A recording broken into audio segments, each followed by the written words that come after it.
Le handball est fantastique, la voix enthousiastique. On va essayer. Bonjour et bienvenue dans cette vidéo débrief à chaud du match de l'équipe de France à l'issue des quarts de finale du tournoi olympique du côté de Lille à Villeneuve-d'Ascq au stade Pierre-Mauroy. La France s'est inclinée en quart de finale après prolongation contre l'Allemagne sur le score de 35-34.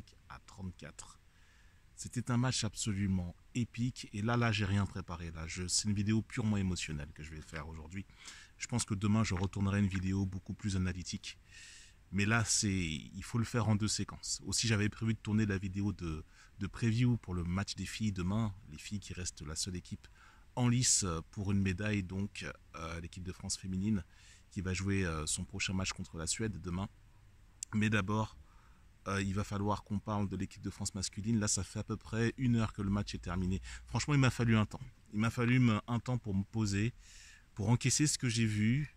Un match dont on va se rappeler. Un match absolument mais épique, magnifique dans l'intensité, dans l'émotion, dans la vibration.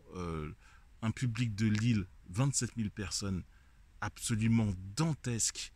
Et les Allemands ont fait l'exploit de sortir l'équipe de France de son propre tournoi olympique. Et la première chose que j'ai envie de dire, déjà en tant que fan de hand, déjà ce sport, comme je le dis souvent, qui m'a fait homme dans les années 90, et que j'ai toujours suivi de manière plus ou moins lointaine, mais là de manière beaucoup plus proche depuis que maintenant je suis speaker officiel pour des équipes féminines, notamment dans le sud-ouest de la France. Ce que j'ai envie de dire là tout de suite, c'est dans un premier temps merci. Merci, même s'il y a énormément de choses à dire. Mais là, ces choses-là, on aura tout le temps de débriefer après. Merci en tout cas à l'équipe de France de nous avoir fait monter en roller coaster, montagne russe hein, pour ceux qui ne parlent pas anglais, du début à la fin de ce tournoi. Merci parce qu'il y a énormément de choses à dire et des choses pas tendres, vraisemblablement. Mais d'abord merci parce que c'est pour ça qu'on aime ce sport, qu'on aime le sport d'une manière générale, parce qu'il y a énormément d'émotions, énormément de choses. On monte par tous les étages et ce match Allemagne-France, eh ben, il est typique. Autant on a mené de 6 buts, on s'est dit voilà, et que surtout, pour la première fois, la première mi-temps était un exemple. C'était exactement ce qu'on voulait voir de l'équipe de France. Cette première mi-temps était exceptionnelle dans le rythme. On jouait collectif, on touchait les ailes. Ludovic Fabregas sans aucun problème. Il y avait tout. Les arrières commençaient à jouer ensemble. Emric Min, pareil, est rentré dans les 10 dernières minutes de la première mi-temps. Il a accéléré le jeu. On a commencé à voir une équipe, bon sang. On a vu une équipe à ce moment-là. Et en deuxième mi-temps, c'est parti en cacahuète. C'est parti en vrille. Absolument. On a vu notre écart commencer à fondre comme neige au soleil. Et pour arriver aux 6 dernières secondes. Dit quand même. Alors que je ne comprends pas. Avant de parler de dit quand même, il faut séquencer les choses. Comment se fait-il que Guillaume Gilles, à 6 secondes de la fin, prenne un temps mort alors qu'on a la balle et qu'on mène au score? Tactiquement, je ne comprends pas ce truc. Je réfléchis encore. Qu'est-ce qui a pris à Guillaume Gilles de vouloir prendre un temps mort à 6 secondes de la fin alors qu'on mène de +1 et qu'on a la balle? Déjà, il s'est passé plein d'autres choses avant. Hein. Il y a eu plein d'autres trucs qui sont passés avant. Il y a plein d'autres choses, plein d'autres phénomènes qui sont passés avant. On aura tout le temps de revenir dans cette vidéo débrief à froid quand j'aurai un petit peu digéré tout ça. Mais comment tu expliques que Guillaume Gilles prenne un temps mort à 6 secondes de la fin? Déjà, première chose. Deuxième chose, après, dit quand même, j'ai même pas envie de lui tomber dessus. J'ai même pas envie de lui tomber dessus. Alors qu'il y a matière, hein. Pourtant, il a scoré 10 buts. 10 buts de dit quand même dans cette rencontre. Et là, perte de lucidité totale, blackout, alors que c'est un joueur intelligent, pourtant. Et là, il envoie une espèce de saucisse qui... intercepté par les Allemands, et t'as Hushkins qui nous a pénétré dans toutes les largeurs pendant toute la rencontre, qui vient marquer à la dernière seconde contre Vincent Gérard. J'ai pas d'analytics avec moi là, j'ai pas de cahier, j'ai rien. Mais je me rappelle d'un chiffre de Vincent Gérard. 24. C'est le nombre d'arrêts qu'il aura effectué dans cette rencontre. Put some respect on the name of Vincent Gerard. Du respect sur le nom de Vincent Gérard. 24 arrêts pour son dernier match au haut niveau. C'est tout. On pourra dire tout ce qu'on veut sur Vincent Gérard. Il s'est fait défoncer dans toute la largeur. Et je te le dis, j'étais pas son avocat. Vincent Gérard n'a jamais été le genre de gardien que j'ai particulièrement apprécié, tu vois, voilà. Il n'était pas mon gardien préféré. Mais quand même, après tout ce qu'il a fait, c'est un bonhomme. Vincent Gérard est un bonhomme. Qu'on mette du respect sur le nom de Vincent Gérard à partir de maintenant. Voilà. Qu'on arrête avec lui. Qu'on arrête avec lui. Et j'espère l'avoir en podcast un jour, j'espère l'avoir en invité un jour. Si cette vidéo lui parvient, Vincent, t'es un boss. T'es un boss et t'as montré l'exemple à plein de gens. Moi, en tout cas, tu m'as inspiré. Et donc, voilà. Dis quand même, je ne veux même pas... Franchement, ce serait trop facile. Évidemment qu'il a envoyé une saucisse. Évidemment. À la fin du temps réglementaire. Et cette prolongation qui a été gérée, mais... Alors, tu vas me dire, je veux surtout pas qu'on parle d'arbitrage. Les arbitres ont été parfaits. Ça va peut-être, c'est une take, c'est-à-dire c'est une prise de position que je me risque, mais je l'assume. Faut pas tomber sur l'arbitrage. Arrêtons avec l'arbitrage, et j'en ai jamais parlé depuis que je me suis lancé dans les vidéos. L'arbitrage, c'est l'excuse du faible. Non, on arrête avec ça. Les arbitres ont été parfaits. Parce que moi, les gens qui critiquent l'arbitre, je veux vous voir dans la même position. Je veux exactement vous voir gérer cette fin de match qui a été absolument dantesque, avec des prises de décision à prendre, des choses absolument waouh. Mais les arbitres, je suis désolé, ils y sont absolument pour rien. Si tu viens dans les commentaires dire ouais mais l'arbitrage ceci, cela, réfléchis d'abord avant. Réfléchis bien avant. Réfléchis bien. C'est pas à cause de l'arbitrage qu'on a perdu. Moi, je veux savoir pourquoi Guillaume Gilles a pris un temps mort à 6 secondes de la fin, alors qu'on a la balle, on est en train de la monter, et que les joueurs sont en mouvement. Là, on la reprend, la balle est arrêtée. Il n'y a plus de mouvement. Les gars ne se démarquent pas. Comment tu expliques? Pourquoi Guillaume Gilles prend temps mort? C'est ça la question que je me pose. Pourquoi il prend un temps mort à ce moment-là?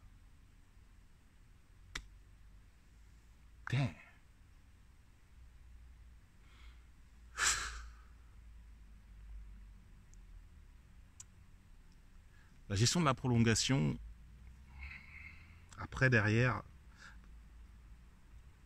j'en ai regardé des matchs de hand. Et le match d'avant, le match Espagne-Égypte, pareil. Où là aussi, on peut tomber sur le dos des arbitres parce qu'il y a des trucs, des coups dans le visage, tout ça. Alex Douchebaev qui joue un petit peu, machin, qui floppe un peu. Lui, c'est un roublard. C'est un mec hyper intelligent. Hyper intelligent. Et des Alex Douchebaev, j'en veux tous les jours dans mon équipe de France. Je te prends, mais un demi-Douchebaev contre 20 Rémili, si tu veux. Tous les jours.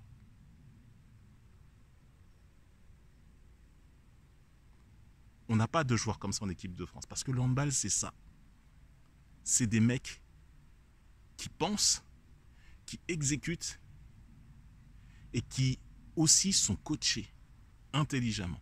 Je ne suis pas en train de dire que Guillaume Gilles n'est pas intelligent. Attention. Je pose la question de pourquoi ce temps mort. Pourquoi poser ce temps mort à ce moment-là du match? Alors que des temps morts, quand on sentait que l'équipe de France était en train de remonter, c'est là qu'il fallait prendre un temps mort. Lorsque l'Allemagne est revenue à égalité, c'est là qu'il fallait prendre le temps mort. Guillaume Gilles out-coaché encore. À quel moment on va finir par comprendre? À quel moment? Gislason en face a fait exactement ce qu'il fallait avec les joueurs qu'il avait. Parlons de l'Allemagne un petit peu. Andrzej Gola, Ushkins, Yurik Nor, Heyman, cette espèce de buffle cette espèce d'armoire qui nous a enfoncé je ne sais combien de reprises. Franchement, bravo à l'Allemagne. L'Allemagne, franchement, le faire chez le pays organisateur, devant 27 000 personnes, les gars, c'est des warriors, c'est des seigneurs. Immense respect à l'Allemagne, à l'équipe d'Allemagne qui est venue s'imposer. Et qui est arrivé en tant que premier de son groupe. Hein. Et qui a fait un vieux début de match. Hein. La France, pareil. Ça m'a rappelé un petit peu, toute proportion gardée, lors du premier match du tournoi. La France contre... le premier match du tournoi, c'était contre qui? J'ai déjà oublié. Contre le Danemark. Bah tiens, le futur champion olympique. Je te l'annonce que le Danemark sera champion olympique. S'ils ont l'Allemagne en finale, ça va envoyer. Ça va être lourd. Ça va être un gros match. Là encore, ces quarts de finale, là, masculins, c'est quelque chose. C'est quelque chose. C'est du spectacle. C'est du hand. C'est de l'enjeu. C'est de l'intensité. C'est de la sueur. Et là, tout à l'heure, là, je te fais cette vidéo-là, juste avant, justement, le quart de finale entre la Suède et le Danemark. Là, cette vidéo, elle est complètement décousue. Hein. C'est une vidéo vraiment un petit peu... où je me livre un peu, je crache un petit peu ce que j'ai à cracher, parce que c'est à chaud complètement, et tout ce qui me reste en travers de la gorge, c'est ce coaching absolument désastreux qu'on a eu. Le départ de Nikola Karabatic, qui finit là-dessus. Voilà. Et qui arrête sa carrière là-dessus. Sur ce match. Pareil pour Valentin Porte, qui lui aussi, en défense, aura été monstrueux à son niveau. Il a fait tout ce qu'il pouvait. Il finit sa carrière internationale là-dessus. Et Vincent Gérard, qui finit sur un match à 24 arrêts. Voilà. Ces trois gars s'en vont. Et c'est toute une... Et avec Nicolas qui s'en va aussi. C'est toute une histoire. Tout un pan de l'histoire du handball français qui se termine. Et à l'issue de ce match, à l'issue de cette élimination, il va falloir tirer les leçons. Et je pense que je vais attendre la fin des quarts de finale masculins pour faire ma vidéo de débrief à froid. Déjà pour tirer les leçons du match en lui-même. Et après tirer les leçons du tournoi de l'équipe de France masculine.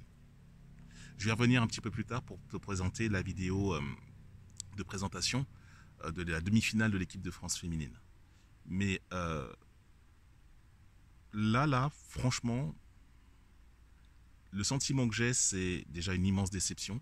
J'avais les boules au moment du match. Et voir à la télévision sur Eurosport, voir Nikola Karabatic qui s'arrête, qui s'en va, je te cache pas que là, j'ai les larmes qui ont coulé un petit peu. Parce que je jouais encore je jouais moi-même encore à la fin des années 90 quand je voyais Nicolas arriver. Et je me dis, c'est toute une page du handball français, du sport français, qui s'arrête ici. Bien sûr, il y en aura d'autres. Hein. Il y aura d'autres gars qui vont prendre la relève. Il y a plein de petits jeunes qui arrivent. Hein. Il y a plein d'héritiers qui arrivent derrière. Et notamment, il y a les U18 là, qui ont joué tout à l'heure, quasiment en même temps que l'équipe de France, là, qui ont commencé leur championnat du monde. Il y a plein de petits gars qui arrivent. Et on va les suivre, on va les surveiller, et on va les encourager. Et surtout, on va leur dire la vérité. On va leur dire la vérité sur ce sport qui est absolument merveilleux, qui forge des hommes, qui forge des athlètes, qui forge des hommes, des individus en tout cas, pour l'équipe de France masculine, et des femmes aussi derrière, parce que les nanas aussi font un tournoi exceptionnel, représentent le handball français. Maintenant, il ne reste plus que les filles sur le terrain. Et concernant les gars, j'ai envie de dire merci, franchement encore merci aux gars sur le terrain, même si tout n'était pas du tout parfait. Vraiment, c'est ce que j'ai envie de leur dire. Parce qu'il y a matière à parler, il y a matière à échanger. Il y a matière à dire à quel point on aime ce sport, déjà dans un premier temps. Et on va partir de ce postulat, avant de rentrer dans ce qui n'a pas été derrière, et de tailler en pièces ce qui doit être taillé en pièces. Voilà, c'est ce que j'ai envie de dire dans cette vidéo. Pour l'instant, peut-être que tu t'attendais à ce que je rentre dans le tas, que je crie, que je vocifère. C'est pas mon genre. Je prime la lucidité avant tout. Et être lucide, c'est savoir reconnaître lorsqu'on est dans l'émotionnel, déjà dans un premier temps. Et je le suis là, tout de suite, là, je le suis dans l'émotionnel pour cette équipe de France masculine. Je suis dans l'émotionnel, donc je ne peux pas tirer de conclusion comme ça et tirer à boulet rouge, comme ça à tout bout de champ, comme ça gratuitement. Ça ne se fait pas. Tout individu lucide sait reconnaître quand là, il faut prendre le temps, il faut se poser. Donc je vais laisser passer la nuit. Et après, on va parler de l'équipe de France masculine et tirer les conclusions de ce tournoi qui aura été, sur le plan du jeu, absolument nul. Juste la première mi-temps de l'Allemagne a été bien, il n'y a que ça à sauver. Pour le reste, c'était vraiment pas du tout ça. Et forcément, des décisions devront être prises. Absolument, en termes de... Voilà, il faut tout revoir du sol au plafond concernant la gestion des gars, la gestion de l'équipe de France masculine. Ça y est, on n'est plus champion olympique, c'est fini. On passe à autre chose, on tourne la page. Voilà. Et il faut repenser le truc. Il faut repenser le truc. Et dites-toi bien une chose, Enthusiastic sera là. Et que cette voix-là, qui est la mienne, soit portée et se répande dans tout le landerneau du handball. Et que maintenant, on dise les choses et qu'on fasse les choses avec lucidité. Attention, je ne dis pas qu'on ne les a pas fait avant. Qu'avant, on n'était pas lucide. Attends quand même. Daniel Costantini, Claude Onesta, les GOAT du coaching. Pour arriver à ça, à la gestion de Guillaume Gilles. Et attention, il n'y a rien de personnel contre Guillaume Gilles. Guillaume Gilles, je l'ai adoré quand il était joueur. J'ai adoré ce joueur. J'ai kiffé Guillaume Gilles. Et son frère Bertrand. Je les ai aimés. Mais là, le coaching, c'est pas ça. C'est pas ça du tout. On n'y est pas. Ça ne marche pas. Ça ne fonctionne pas. Donc là, émotionnellement, c'est ce que j'ai envie de te dire. On reviendra un petit peu plus tard pour voir un petit peu les différents secteurs de jeu, là où ça a foiré. Il faudra se refaire le match en replay. Je vais me le refaire en replay. Séquencer, enfin couper de tous les arrêts de jeu, de tous les trucs. Voilà, on va saucissonner tout ça. Voir où est-ce qu'on aurait pu prendre de bien meilleures décisions. Je vais aller voir le match de la Suède. Là, il y a Suède-Danemark tout de suite. Pareil, un énorme match encore à venir. Ça va être une bataille rangée, ce match-là encore. Un autre quart de finale. Mais Dieu que les Jeux Olympiques, c'est formidable, quoi. Ça nous offre des moments absolument fabuleux.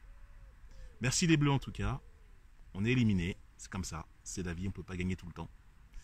Mais c'est surtout, il faudra tirer les conséquences après derrière. Le handball est fantastique. La voix enthousiastique. Commente, like et partage cette vidéo de débrief à chaud. Envoie ça à tout le monde, tous ceux que tu connais dans le monde du handball. Et on arrive.